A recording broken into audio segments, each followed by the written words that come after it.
Hey cycling community, this is Steve Brusis, the Cycling Greek. This is my third ride since my Afib incident a week ago. This is still in my end-of-block rest week, kind of.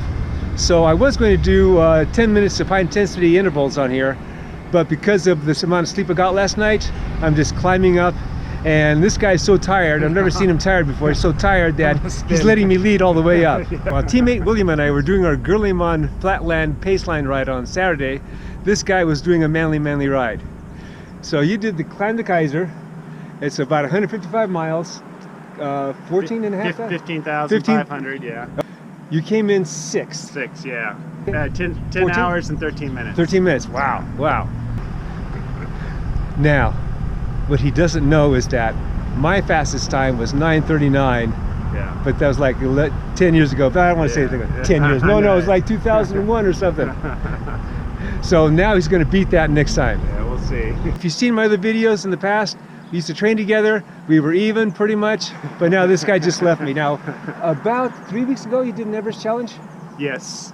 Okay, so Everest challenge. Basically, you pick one climb and you go up and down, and you got to do 29,000 something feet in 24 hours? Yeah. So 29,029 feet, one climb, one ride, up and down until you get it done. And you made it? Yeah. With how much time to spare?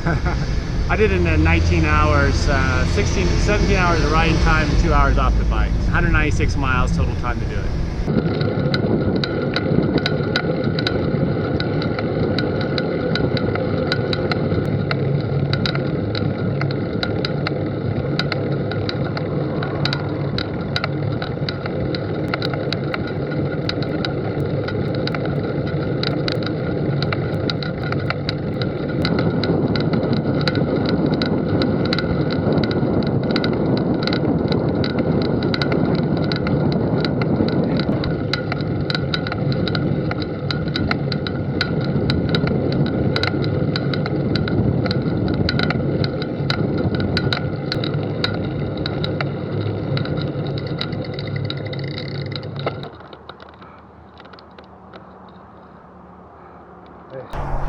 We're at the top now. I shouldn't have made that comment about he hasn't beaten my time yet on Kaiser, because he just bitch slapped me on the way here. So what does bitch slapping mean? He goes ahead of me, he lets me catch up, then he takes off again. Anyway, good job. 2 days after that big ride, you still did this climb in 51 and a half minutes. Wow. That was pretty much my best time last year. And I came in at 4 minutes behind him, which I'm really surprised I did that well. So I wanted to ask you, there's a little bit of controversy with the Climb to Kaiser ride this year because there was no lead out this time. Yep. Right? Now, we were talking earlier and you said that if you had a lead out, you would have shaved 15 minutes off, you would have been sub 10 in that case. Was there any safety factors associated with that? Yeah, that's the other issue. The goal of a lead out is not to get a faster time, is to spread the group out, thin it out, so that you don't hit the rest stops at the same time. It also separates the advanced riders from the intermediate riders, and I think over time will eliminate some accidents. What about other doubles that you've done? If they have lead outs? No. Were there motorcycle leads? No. Oh, not this year? No. Oh boy. So we hit the intersections, a couple signals, crossing 168. You had to be very careful, and it even broke the group up a little bit there too, because you'd have to stop. And basically, you're going through town, starting at 5 o'clock, 5:30 in the morning? 5:30 in the morning. 5:30 in the morning, Saturday morning. You're going through town. In the past, when I've done it, the motorcycles have been integral. Hopefully they'll bring it back. They clear every intersection all the way out through town into the country, and it makes it very fast, very safe.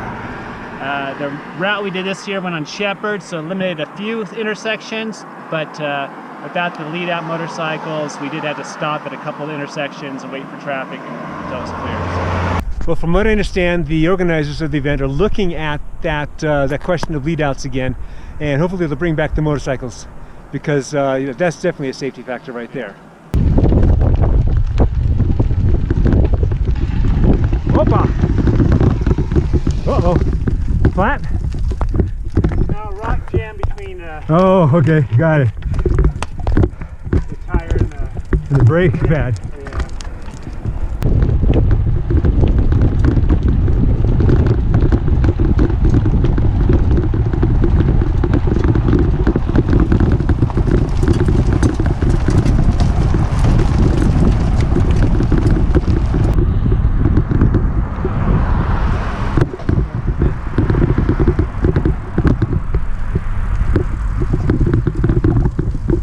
is. I thought I was going to have to come and get you, and that would have been a sticky kind of get. What happened?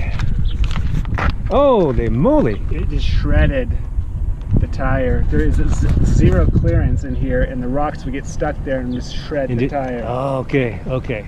So I had to walk over where that area is right there. Oh, I mean, there is no clearance back there. And I gotta check mine out too. Let's see what I got here. Yeah, I've got a little more clearance on this side, looks like. Yeah. Dennis would have gotten an Escort on Saturday, but not enough people signed up early enough to warrant, you know how expensive it is. Yes, like yes. $2,500 or whatever it is. Highway patrol, whatever. And not enough people signed up early enough to warrant that expense. How many people were signed up all the way? I think at the end there's like 140 climb to Kaisers. Okay. And 280 total. But a lot of it was last minute? Yeah. With late fees and stuff, and so the pre-reg. Oh. Yeah. Okay, good to know. Yeah. So it's not that they didn't want to. It's just that you couldn't justify it too early on. Anyways. Well, glad you made it. I figured you were walking, but yeah. But I didn't know about that.